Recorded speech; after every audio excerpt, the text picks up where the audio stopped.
So this morning, Nellie, I'll start us off. We're going to follow up on Janet's talk on generosity.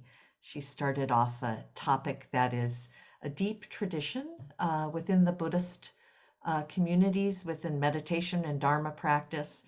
And we're going to tie it together. I think we're going to tie it together with care, with the Buddha's last words. He left us with a term in Pali. It's appamada, which is translated as care. And it's a statement of his legacy. He said, tread the path with care. And we're going to extend it to tread the path with generosity and care. And we're following up on Janet's talk on Friday, which probably some, but not all of you heard. She compared it to pledge drive. Right now they're doing pledge drive on PBS and some of the other channels she listens to, and they're pretty. You hear it a lot during Pledge Week. You turn on the radio, you hear it a lot. You get emails about it. I do anyway. So there's a lot of reminders that it is Pledge Week right now. Right. Now we're not going to do that, but we are going to tie it into the Dharma some more and do a little bit of begging as well. Right. We were in our talk. We talked before we meet in the morning. We were looking at the tradition of dana and how monks would put out their begging bowls for food in exchange for their meditation practice, for them to be able to articulate the Dharma, for them to be able to connect and bring together a community of practitioners. And we aren't asking for gift certificates to our favorite restaurants, are we, Nellie? No, that's not part of it. But what we are trying to talk about is that generosity is often tied to a feeling. Like you feel good when you can be generous. It's uplifting. There's something that makes you feel wholesome and part of and caring. It really shows you're caring. And when you can't do that, it also brings feelings of conflict or upset or not feeling worthy or not being in a position to show your caring as much as you'd like. So there's a lot of feelings in the topic. Yeah, and we as the recipients of it have feelings as well. I do feel an uplift when someone's generously given to Pine Street Sangha. It has a good feeling about it. It does. So yeah, generosity and feelings, it's common. I don't know, I've heard it within Buddhist circles, but it isn't often spoken about. The tie to how it feels to be generous or ungenerous. Yeah. And in my mind, and it really ties into mudita, that positive quality of feeling joy when for other people's uplift. I'm not saying it right. Help me here. Feeling joy at other people's benefit, at their development, their progress. I mean, I think you're getting at something that we feel often with this daily online, and we hope others feel it too, is hearing people talk about their practice and go through something and come out the other end, or be able to talk about what they're going through in a really honest and caring way. So that in some ways, care, this term care, encompasses a lot of the qualities, the mudita, the generosity, compassion. In early days, it was talked about as the elephant's footprint. It's like the largest footprint that can contain all the other qualities care can. And this is from Winton Higgins' book, Revamp. We're going to read a little piece of his book. We're going to read a little piece of our book too. But this section is, as Linda noted, about the elephant's footprint. We ourselves and everything in our world arise and pass away because the conditions supporting our existence are constantly changing, pulling the rug from under us. So things obviously manifest and then fall apart the whole time. That's basic Buddhism, and these days, basic science. Want to go from there, Linda? Yes, the term that bears the most weight in these famous last words of the Buddha is one term, appamada in Pali. It's best translated as care, but also translated in other traditions. I'm kind of inserting something here as diligence or determination or with great effort.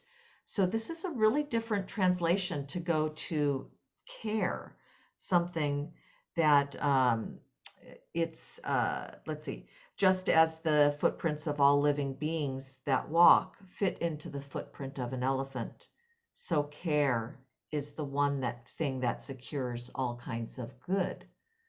So we're really broadening it to positive, wholesome qualities, which I think is the next thing, Nellie. Why don't you read that rather than me stating it? Are we talking about he returned to the pointed analogy again and again? Whatever wholesome states there are, they are all rooted in care, converge on care, and care is considered the chief among them.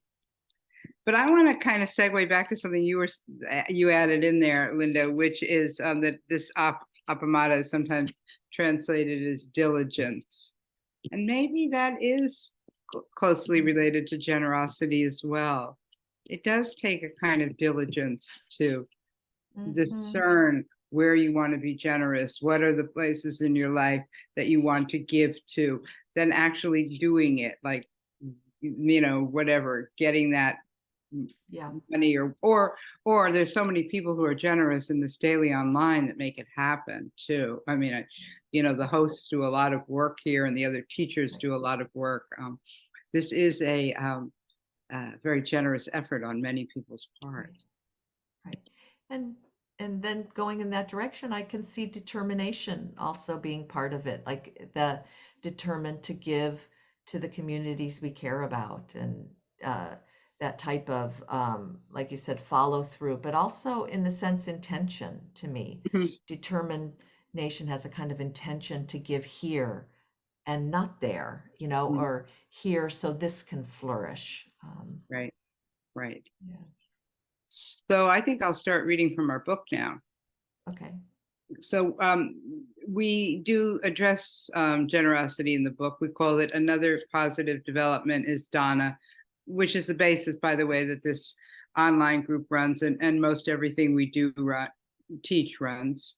And that generosity, donations, contributions, and support. Dana is a traditional virtue and practice brought over to us from Asia, where communities support monks to meditate, study, and teach the Dharma.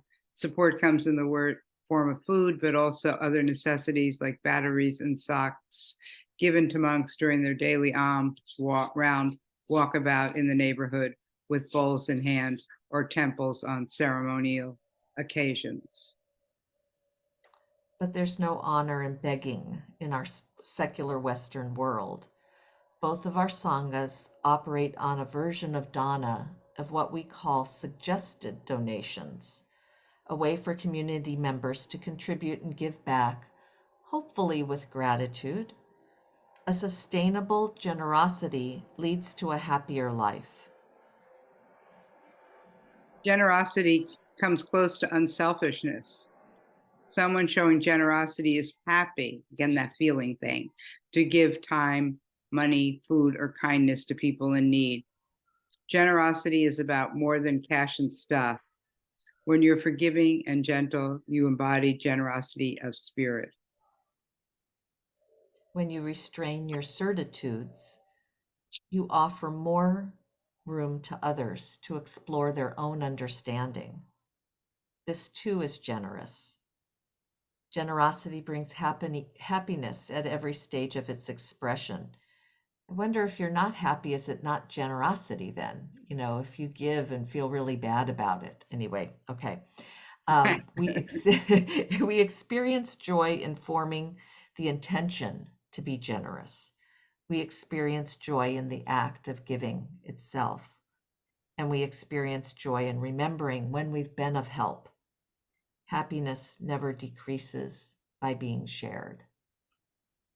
You brought up, what if you're not happy? So yeah, that bit you just read is very ideal, that you should feel happiness at every stage of the game. So just to note, another ding, another high ideal. However, it's also true. Yeah, yeah, yeah, yeah. Well, I know we're a little over time, but Nellie and I thought about a thought experiment. And in in our classes that we take, we're charged $10 to go to a class, in my water aerobics class or anything like that. And we thought, what would it feel like? And we're not planning on doing this at all. This is a thought experiment. But what would it be like if we charged for classes, for groups? Would that give a whole different feeling to what we're doing here together? And then, of course, $10 for a class, I mean, at least in metro areas, is very inexpensive. It's very low on the low end of things. But yeah, how would it feel? But also, when we were doing the thought experiment, we just started, Linda and I came up with this idea. How would we feel if we were getting more money? Would we feel like, oh, I have to perform better, or whatever, or or would we feel like really good, or would we feel like, wow, this really gives our future a future to reflective meditation, because there's enough money here to think about how to really make it happen going forward. We don't know. Yeah. Yeah, like taken care of. Like, how do we take care of things and make this sustainable? That's a question on our mind, and we're exploring it in many different ways.